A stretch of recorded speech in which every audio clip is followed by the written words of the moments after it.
Hello and welcome to eduncle.com. This is Jagat Chaudhary, a subject matter expert in mathematics and having teaching experience for more than 8 years. और इस lesson में हम लोग जो है cover करने वाले हैं कुछ प्रीवियस ईयर क्वेश्चंस, साथ के साथ मैं कुछ एक्सपेक्टेड क्वेश्चंस या मोस्ट एक्सपेक्टेड क्वेश्चंस आपको यहाँ पर सॉल्व करके दिखाऊंगा और आप लोगों के लिए असाइनमेंट और एक्सरसाइज भी है। वीडियो को एंड तक देखिए, आपको एंड में कुछ क्वेश्चंस मिलेंगे, इन्हें आपको खुद से ट्राई करना है। यहाँ पर हम आईआईटी जैम बायोटेक्नोलॉजी के पेपर के बारे में डिस्कशन करने वाले हैं। मैं यहाँ पर आपको क्विक रिवीजन दूंगा, राइट। आप देखेंगे किस टाइप के क्वेश्चन पिछले कुछ सालों में पूछे गए हैं, आप उनके हिसाब से अपनी तैयारी करके रखिएगा। तो ये पार्ट 3 है इस सीरीज का, जिसमें हम लोग डिस्कस करने वाले हैं आज की इस क्लास में। शुरू करेंगे कोऑर्डिनेट ज्योमेट्री से। हम लोग जाएंगे कोऑर्डिनेट ज्योमेट्री के बारे में, इसके बारे में जानेंगे। उसके बाद हम लोग स्ट्रेट लाइन के ऊपर डिस्कशन करेंगे और एंड में हम सर्कल, पैराबोला, इलिप्स, हाइपरबोला, मैं डायरेक्टली कोनिक सेक्शन लिख देता हूं, ठीक है। तो कोनिक सेक्शन को डिस्कस करेंगे। बेसिकली हम लोग यहाँ पर प्लेन ज्योमेट्री को सॉल्व करने वाले हैं, ठीक है ना। रिवीजन करेंगे आज हम प्लेन ज्योमेट्री का। चलिए, तो इसके कुछ इंपॉर्टेंट क्वेश्चंस मैं आपको दिखाने वाला हूं, इन्हें आप खुद से भी एक बार ट्राई कीजिएगा।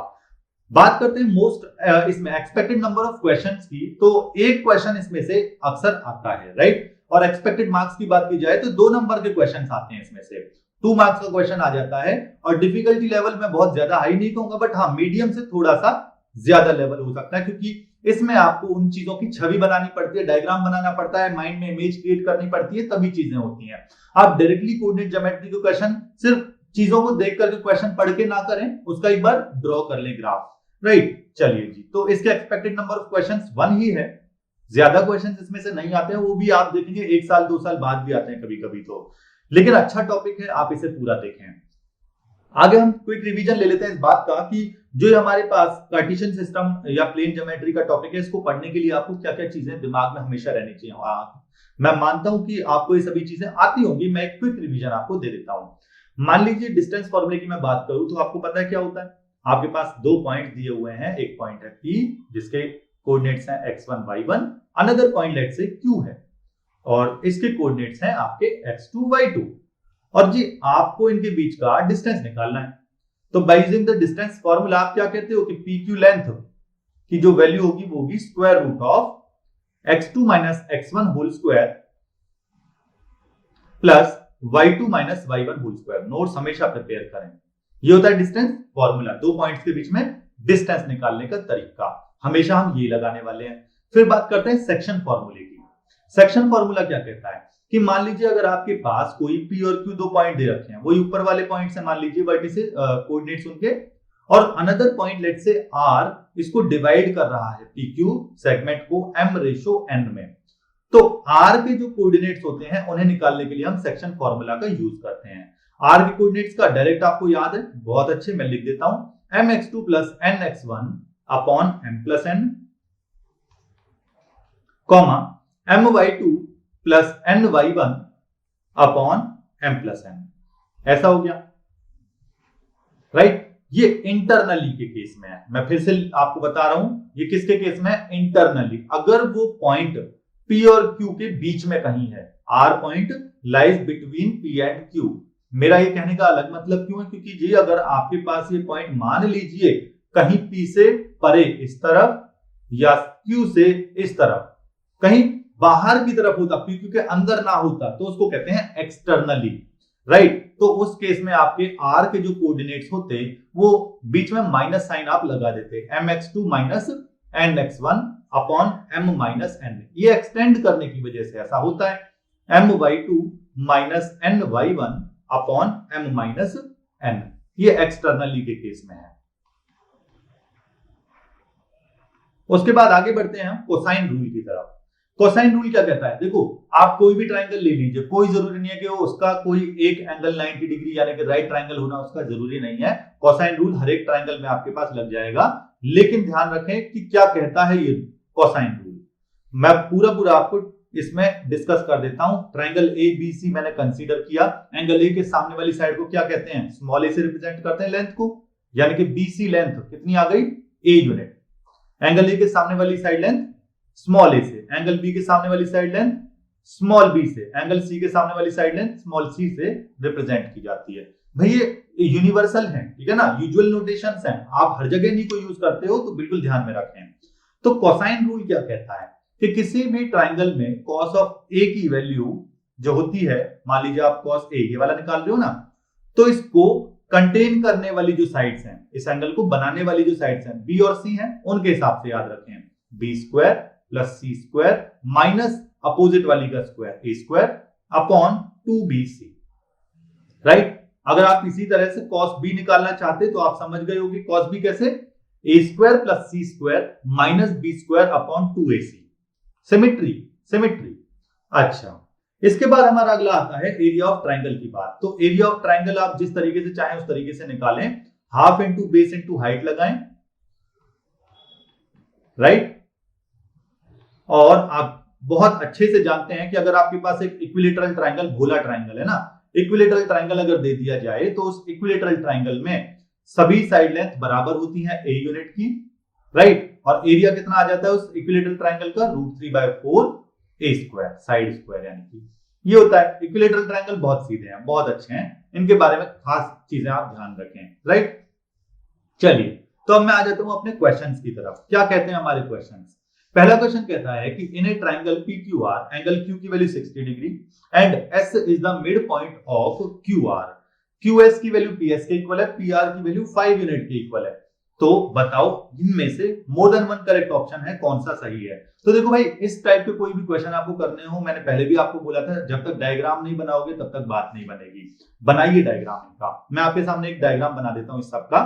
तो मैंने एक ट्राइंगल PQR बनाया पहले, तो आपके सामने ये एक ट्राइंगल PQR बना देते हैं।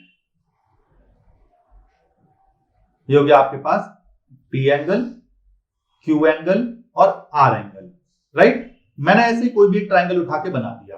फिर क्या क्या चीजें दे रखी हैं, एंगल Q 60 डिग्री, ये लिख देता हूं मैं यहां पर साथ के साथ, आप ध्यान रखिएगा, 60 डिग्री एंगल Q। इसके बाद S is the mid point of QR, यहां कहीं S पॉइंट लाई करेगा जो कि QR का मिड पॉइंट है। मैंने इसको ज्वाइन करा दिया ये, और इन्होंने दिया हुआ है PS और QS भी आपस में इक्वल है। तो भाई अगर PS और QS आपस में इक्वल है और S मिड पॉइंट था QR का, तो SR भी बराबर है। तीनों साइड लेंथ जिन पर मैंने ये निशान लगाए हैं, ये सभी आपस में इक्वल है, तीनों साइड लेंथ आपस में इक्वल है। अच्छा, अब आ जाते हैं क्वेश्चन की तरफ। देखो, आपको ये पता होगा कि एक आइसोसेलेस ट्राइंगल होता है ना, जिसके दो साइड लेंथ आपस में सेम होती हैं। ये साइड लेंथ और ये साइड लेंथ अगर बराबर है तो ये वाले एंगल आपस में इक्वल होते हैं, राइट। और आपको पता होगा कि किसी भी ट्राइंगल के अंदर सभी एंगल्स को जोड़ा जाए तो 180 डिग्री बनता है। मैं इन चीजों का इस्तेमाल इसमें करने वाला हूं। लेट्स सी कि ये एंगल अगर आपको 60 डिग्री दिया हुआ है और QS, आप देखते रहिएगा, QS और SP आपस में इक्वल है, तो भाई ये वाला एंगल भी 60 दिख गया आपको, है ना। ये इक्वल ऊपर बताया था इसकी वजह से। अब जो दो एंगल 60 हैं, तो सभी को मिलाकर के 180 बनने की वजह से ये भी 60 हो गया, तो इक्विलेटरल ट्राइंगल बन गया। पहली बात तो ये आपका इक्विलेटरल ट्राइंगल बन गया। अच्छा, इसके बाद आती है हमारी अगली बात कि बाकी के एंगल्स कैसे निकाले जाएं। तो भाई जब ये 60 है तो एंगल S को ओवरऑल तो 180 होना चाहिए था ना। ये QSR सीधी स्ट्रेट लाइन है ना, तो 180 था ओवरऑल एंगल, ये 60 है यानी कि 60 है, तो ये बचा हुआ 120 है। अब देखो जी, जो ये PS लेंथ है ये किसके इक्वल है, SR लेंथ के, है कि नहीं। तो इनके भी ये दोनों एंगल बराबर होंगे, ये वाला एंगल और ये वाला एंगल आपस में बराबर होंगे। कितने होंगे ये, भाई जब एक एंगल 120 है और बाकी दोनों कुछ हैं और सबको जोड़ के 180 बनना चाहिए, तो एंगल सम प्रॉपर्टी से मैं डायरेक्टली लिख देता हूं, 30-30 हो गया, 30 डिग्री 30 डिग्री। इसीलिए ये ओवरऑल एंगल P जो है 90 डिग्री बन गया। तो मैंने इसीलिए इसे पहले ट्राइंगल को ऐसा बना दिया था, क्योंकि मुझे पता था, बट आप ऐसा ना करें। आप कोई जनरल ट्राइंगल बनाते तो आपको ये दिखता, फिर उसके बाद आप दूसरी जो है उसका डायग्राम दूसरी जगह बना सकते हैं। तो ये 90 डिग्री आ गया, राइट, एंगल P 90 आ गया, राइट एंगल ट्राइंगल दिख गया, बहुत सही। अब आपको क्या क्या चीजें निकालनी है उन पर बात कर लेते हैं। ये एक राइट एंगल ट्राइंगल बन चुका है। पहला है PQ लेंथ 5/√3 होगी। PQ कैसे निकाली जाए, PQ लेंथ निकालने के लिए आपको देखो, PR की लेंथ दे रखी है 5 यूनिट और PQR एक राइट एंगल ट्राइंगल है, ट्राइंगल PQR राइट एंगल है, तो इसमें आपको एंगल आर पर स्टडी करते हुए बेस पता है 5 यूनिट, आपको ना हाइपोटेनस पता और ना आपको परपेंडिकुलर की लेंथ पता, लेकिन आपको परपेंडिकुलर की लेंथ पूछी है, तो भाई साइन और कॉस किसी काम के नहीं है, यहाँ 10 काम आएगा, राइट। 10 30 इस ट्रायंगल PQR में लगाया तो 10 30 की वैल्यू QP या PQ कह दीजिए अपॉन PR के इक्वल है, राइट। तो यहां से PQ कितना दिख गया आपको, PQ की वैल्यू PR 10 30, PR कितना है 5 है क्रॉस मल्टीप्लाई करने पर, और 10 30 डिग्री 1/√3 होता है। तो जी आपके पास PQ लेंथ आ गई, कौन सी करेक्ट है, ऑप्शन ए करेक्ट है, ऑप्शन बी रॉन्ग है। फिर आते हैं अगले पर, area of triangle PSR triangle का अगर आपको एरिया बताना है तो आपको सभी साइड लेंथ मिल जाए या तो, या फिर वर्टिसेस मिल जाए। तो PSR ये रहा आपके पास, आपको पता है एक लेंथ आपके पास कितनी है, ये वाली लेंथ आपकी 5 यूनिट है, जो बेस दिख रहा है आपको, राइट। और हमने अभी थोड़ी ही देर पहले देखा था ये इक्विलेटरल ट्राइंगल था, इक्विलेटरल ट्राइंगल था ना, तो ये लेंथ आपस में इक्वल है सारी, है ना। तो आपको पता है ना कि भाई ये लेंथ भी 5/√3 है और ये वाली लेंथ भी 5/√3 है। तो इस PSR ट्राइंगल में SR SP 5/√3 और PR 5 यूनिट है। आप हेरोन्स फॉर्मूला लगा सकते हैं एरिया ऑफ ट्राइंगल निकालने के लिए, या आप कोई और मेथड लगाना चाहते हैं, कोई दिक्कत वाली बात नहीं है, आप कोई भी मेथड लगा दें। तो जब आप इस ट्राइंगल PSR का हेरोन्स फॉर्मूला यानी कि स्क्वायर रूट ऑफ क्या होता है S minus A S minus B S minus C लगाएंगे तो आपको मिल जाएंगी ये सभी चीजें। S क्या है semi perimeter, A plus B plus C upon 2। तो जब ये अप्लाई करते हैं आप तो पाएंगे बिल्कुल नहीं, C इसके इक्वल नहीं आएगा, ये आपको खुद से करना है, ये आपके लिए छोटा सा पार्ट में होमवर्क में छोड़ रहा हूं, इतना कैलकुलेशन तो आप खुद करें। देखें मैंने आपको सभी साइड लेंथ दे दी है। S क्या है A plus B plus C upon 2, A है आपका मान लीजिए 5, B है आपका 5/√3 और C है आपका 5/√3। अगले पर आ जाते हैं, फोर्थ पार्ट क्या कहता है, S is the circum centre of the triangle PQR। S circum centre, circum centre मतलब एक ट्राइंगल है, उसको अगर मैं वर्टिसेस को टच करते हुए एक सर्कल बाहर बना दूं, ये सर्कम सर्कल कहलाता है, बाहर वाला सर्कल, राइट। और इसका जो सेंटर होता है वो सर्कम सेंटर होता है।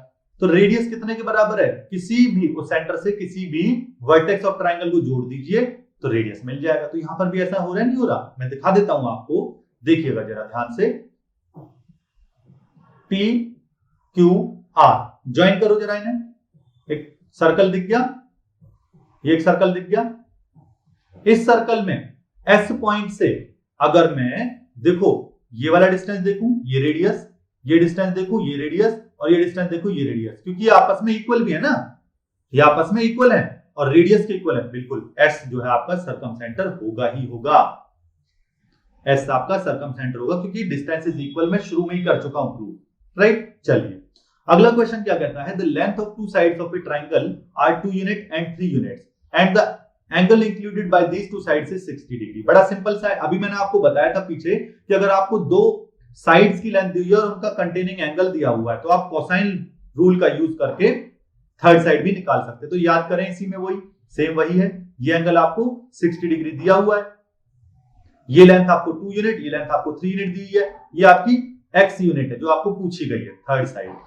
तो आप क्या करेंगे, कोसाइन रूल, भाई cos ऑफ 60 डिग्री की वैल्यू कितनी आ गई, इन दोनों को कंटेन करने वाली 2 square plus 3 square minus x square whole divided by 2 into 2 into 3। cos 60 degree आपका 1/2 होता है, तो यहां से इसे सिंप्लीफाई कर देते हैं, तो ये आपका बन गया 2 से 2 कट कर दिया मैंने, ये इससे 3 दूनी 6 हो गया 6 आ गया इधर, और माइनस आपका आ गया 4 plus 9 13, minus 13 is equal to minus x square आपका आ गया 7 और x आपका आ गया √7 यूनिट, यानी कि b option correct. Next question, let XYZ be equilateral triangle, PQR इसके अंदर कोई ट्राइंगल और मिड पॉइंट से बना है। भाई देखो इक्विलेटरल ट्राइंगल बड़ा भोला होता है ना, देखना जरा, मैंने बताया था आपको इक्विलेटरल ट्राइंगल की खासियत, सभी एंगल्स बराबर हैं, है ना, और साइड लेंथ्स भी बराबर हैं। आपने इनके मिड पॉइंट्स को ऐसे ज्वाइन किया और एक छोटू ट्राइंगल अंदर बना दिया, बाहर वाला था XYZ और जो छोटू ट्राइंगल है वो है PQR।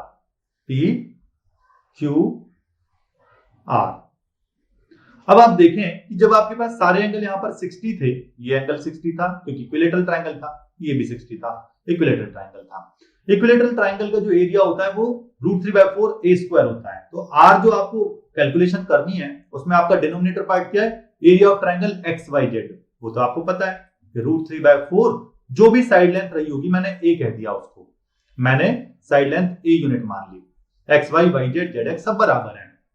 अब जरा देखिएगा, मिड पॉइंट था ना P, ये मिड पॉइंट है ना, तो भाई ये a/2 और ये भी a/2 है कि नहीं, और ये आप देख पाओगे कि ये लेंथ और ये लेंथ ये भी a/2, एंगल 60, दोनों लेंथ बराबर, इन दोनों एंगल्स को भी बराबर होना पड़ेगा, इन दोनों लेंथ को भी और एंगल्स को बराबर होना पड़ेगा। तो 60 दिख गया, दोनों लेंथ बराबर थी, उनके कंटेनिंग एंगल बराबर होने चाहिए। एक एंगल अगर 60 है और दोनों बाकी की सेम है 60 तभी तो 180 बनेगा, इक्विलेटरल ट्रायंगल। इसी तरह से आप देख पा रहे हो अंदर 4 इक्विलेटरल ट्रायंगल है, इसके चारों इक्विलेटरल ट्रायंगल और हर एक की लेंथ, साइड लेंथ जो है वो half of the side length of the given triangle XYZ।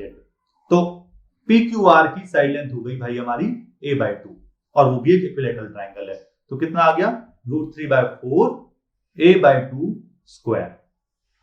इसको सॉल्व कर लेते हैं, देख गया आपको 1/4 कितना होता है 0.25। ये IIT जैम का ताजा क्वेश्चन है 2019 का, है ना, 0.25 हमारा आंसर है। नेक्स्ट क्वेश्चन पर आगे बढ़ते हैं। स्लोप स्ट्रेट लाइन के ऊपर बात करनी है। स्लोप क्या होता है, पैरेलल लाइंस कब होती हैं, परपेंडिकुलर कब होती हैं, और equation of lines in various form क्या क्या है देखें जरा।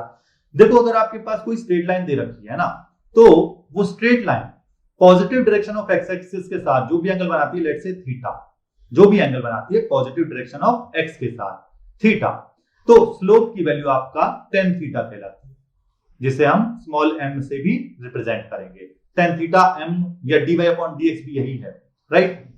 पैरेलल लाइन, अगर दो लाइनें आपस में पैरेलल हैं तो भाई उनके स्लोप्स आपस में इक्वल होंगे, एक का स्लोप m1 है दूसरे का m2 है, तो दोनों के स्लोप्स बराबर।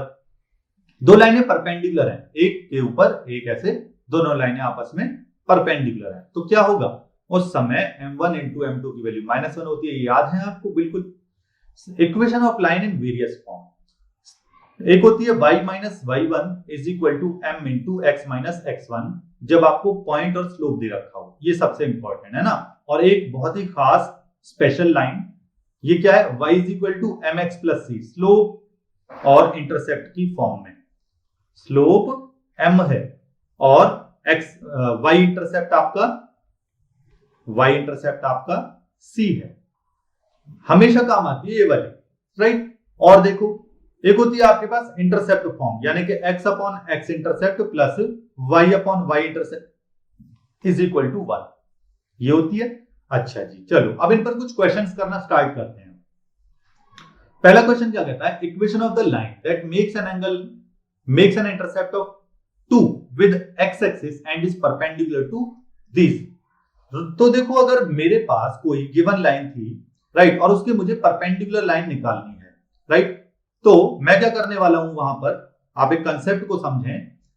मुझे एक लाइन गिवन है ax + by + c = 0।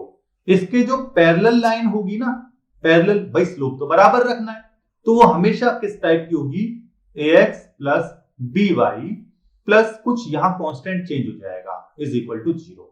और इस गिवन लाइन के, इसी गिवन लाइन के परपेंडिकुलर अगर आपको कोई लाइन निकालनी है तो आप ये डायरेक्टली याद रख सकते हैं, x और y के कोएफिशिएंट्स आपस में इंटरचेंज कर दीजिए और किसी एक का निशान चेंज कर दीजिए।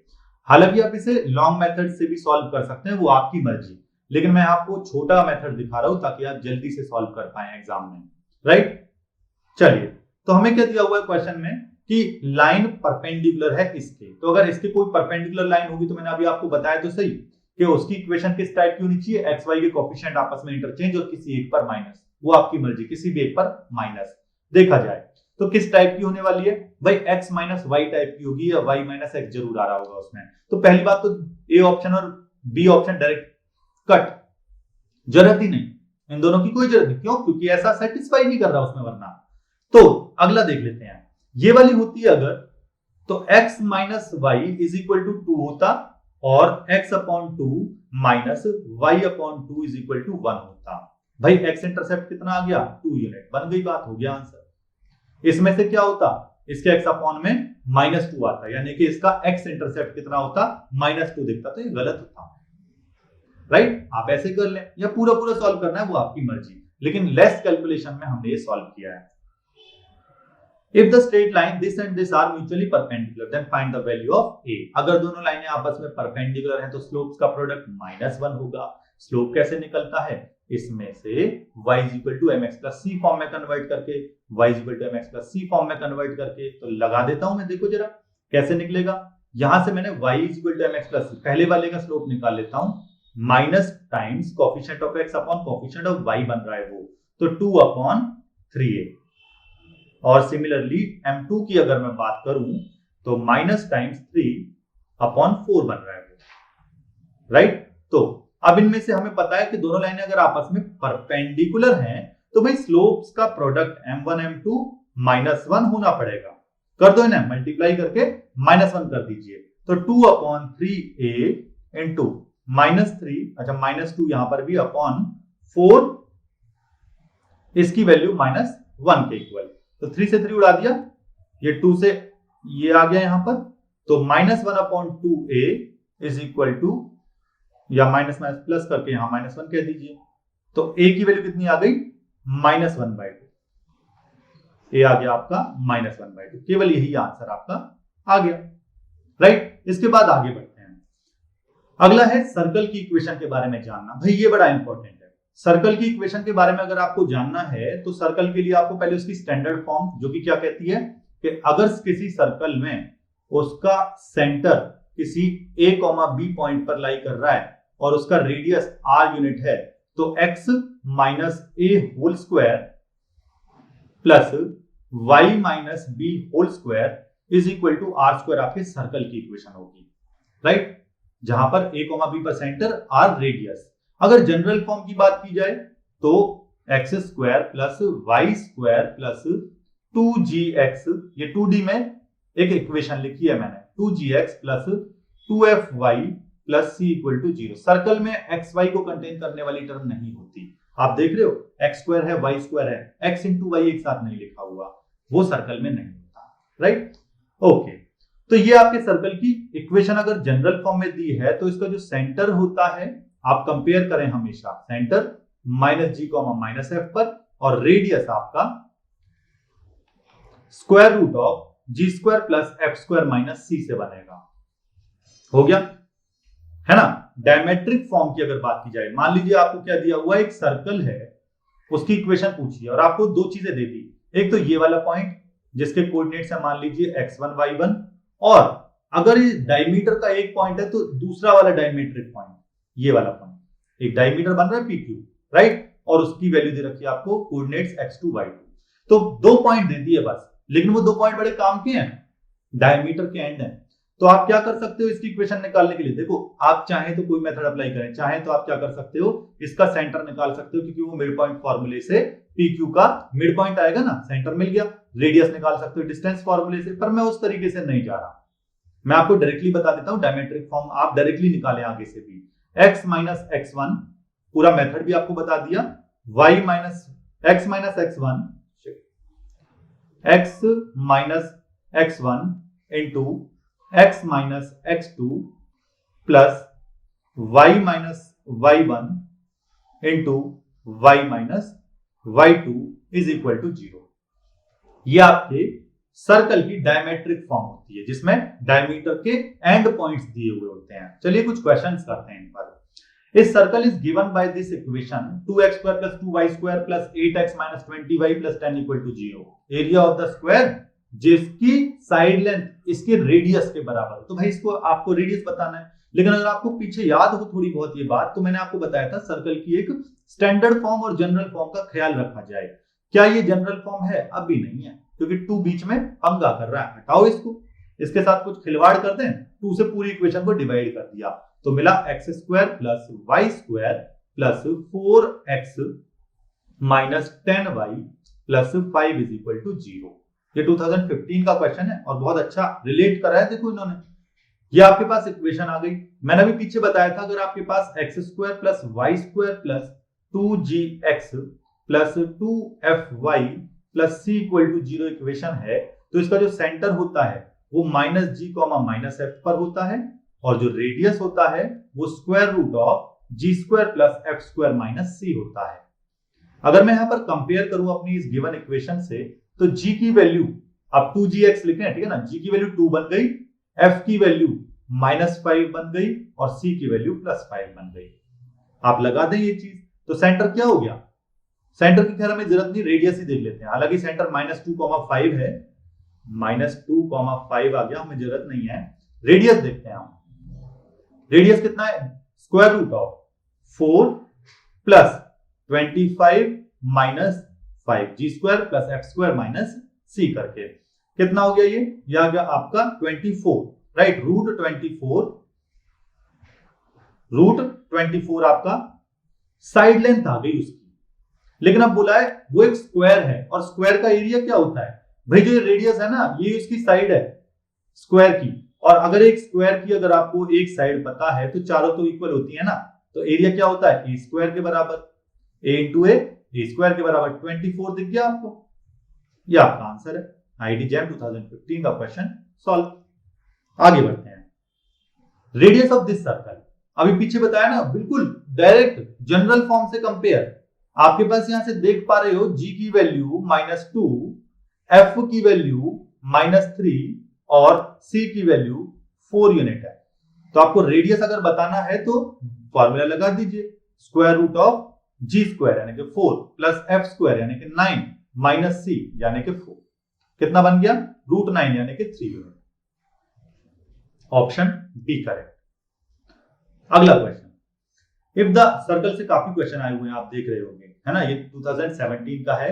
If one of the diameter of the circle has and points 20 और 40, इक्वेशन ऑफ द सर्कल। एक तो तरीका है आप सेंटर निकालें, रेडियस निकालें, फिर सर्कल की इक्वेशन निकालें, मैंने आपको तरीका बताया, लेकिन दूसरा लगाओ ना भाई, तो x माइनस x1 जो डायमेट्रिक वाला फॉर्मूला मैंने लिखा था, into x minus x2 plus y minus 0 है वो तो y1 into y minus y2 is equal to 0। Solve करें इसे, क्या बन गया, x² minus 6x plus 8 plus y² is equal to 0।